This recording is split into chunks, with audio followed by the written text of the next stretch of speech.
วัสดีจ้ามื่อนี้พ่อก็สร้างอิฐมาเพิ่มเนาะค่ะเพราะว่าอิฐมืดอิฐกับปูนมืด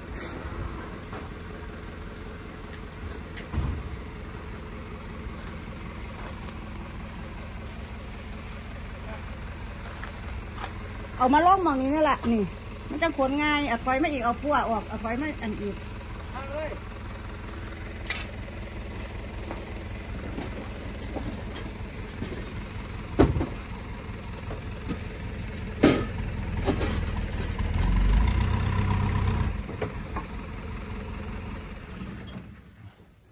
ชอบนั่นแหละ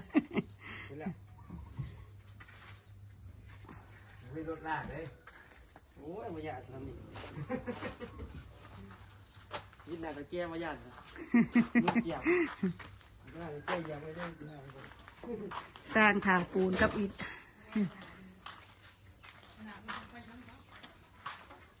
เดี๋ยวมิดแล้วมิดไม่ให้แบบ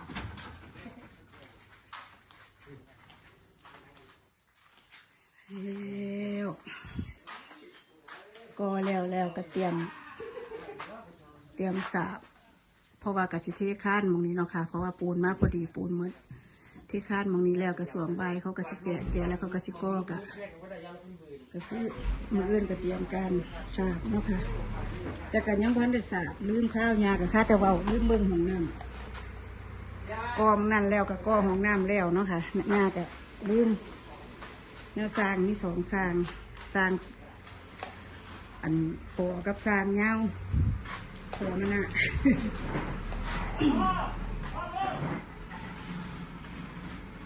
ได้เครื่องนึงแล้วห้องน้ำก็ห้องน้ำห้องน้ำกะบ่เฮิงดอกกะสิสาบน้ำ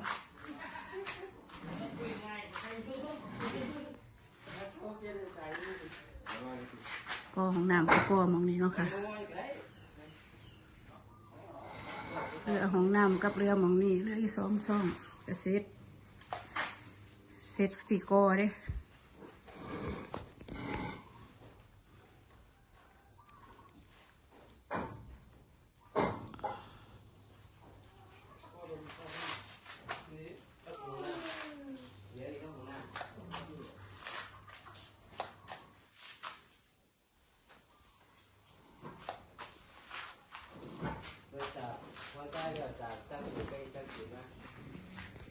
เบิ่งอันปูนอันนี้ตั้งแต่เห็นเงินมันน่ะที่ได้ทิมมันนะแต่เนี่ยท่านเอาไปลงไปทิมเนาะเพราะว่ามันก็ไม่ได้ใส่ประโยชน์ยังท่านเป็นเงินมันน่ะแล้วก็ไม่ได้เห็นเงินแค่ท่านเนาะมันก็เลยไม่ได้ใส่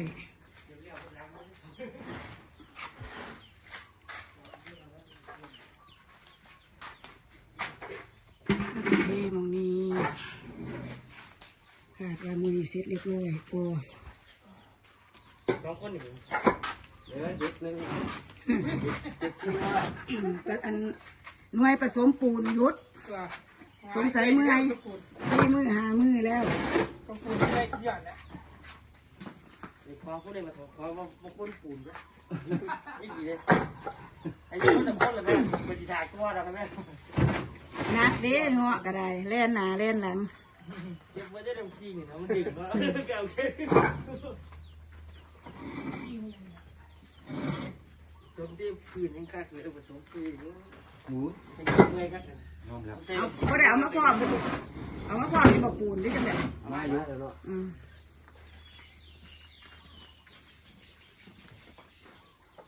ต้องใส่กับอันนี้ได้เลย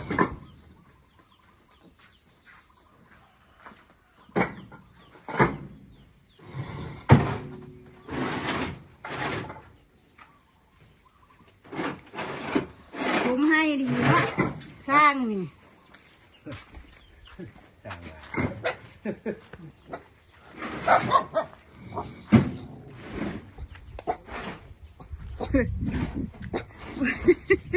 เบิ่งปูอันแขนปีมองนี่ก็เป็นหญ้าประจำเนาะ แค่ว่าพักขาดบ่ปูจะผูกดีอยู่บ่ผูกดีอยู่ติ มาแต่เลี้ยงควายมากับมาหนึ่งเดี๋ยวเบิ่งกะจะคุกๆจักหน่อยมันบ่แม่นหยังดอกสอบห้ามสอบหัวอาหารยาเอาไว้เกลือไก่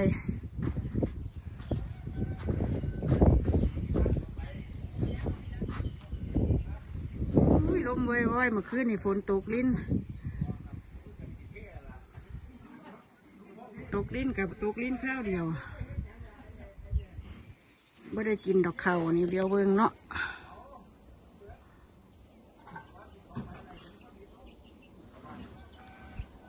ดำบัดลาโพด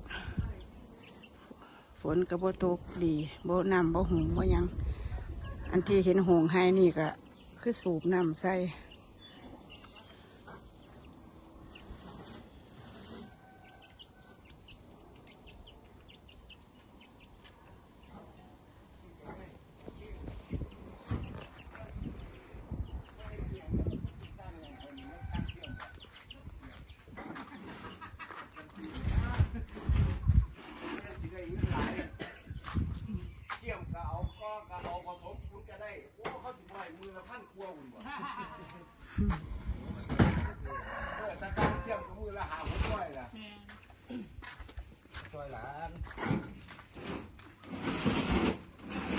เพิ่นซอยมือละเมา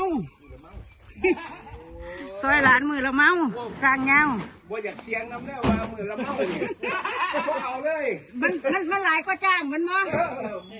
ไอ้มือละเมาเนี่ยไอ้ตัวมือละเมาเนี่ยบ่เมาเลยว่าหอมบ่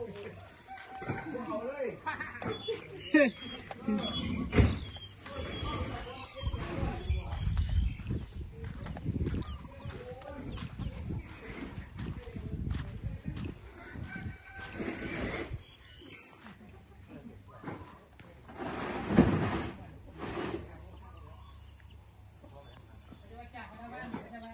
คลิปนี้ก็มาถ่ายบริเวณเฮือนคือเก่าเลยค่ะเด้